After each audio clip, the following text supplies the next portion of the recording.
राजगांगपुर विधानसभा सुंदरगढ़ जिलार समस्त प्रिय तथा राजगांगपुर पौरपालिकार पूर्वतन पौराध्यक्ष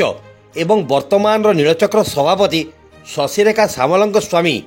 स्वर्गीय नंद सामल आज श्रद्धांजलि दिवस अवसर में विभिन्न राजनैतिक दलर नेताकर्मी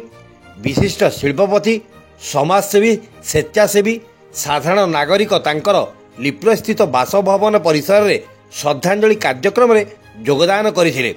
उक्त कार्यक्रम में डालमिया सिमेंट कारखानार कार्य निर्देशक अधिकारी श्री चेतन श्रीवास्तव योगदान करी स्वर्गीय नंद सामल फटोचित्र में श्रद्धांजलि दे शशिरेखा सामल को साक्षात करी भगवान इच्छा शक्ति आगरे निजकु शक्त रखी आगकू समस्त कार्य करियाकू सांत्वना दे स्वर्गीय नंद सामल आत्मार सद्गति निमंते भगवान निकट में प्रार्थना करथिले। एही अवसर में राजगांगपुर और आखपाख अंचल आसीथिबा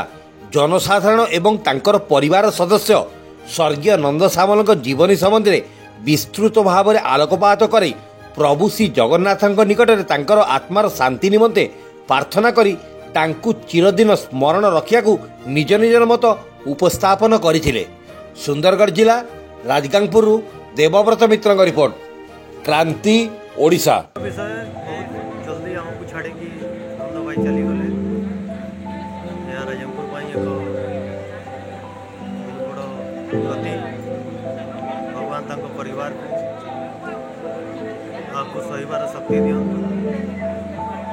और आत्मा स्वर्ग जगह में यही प्रार्थना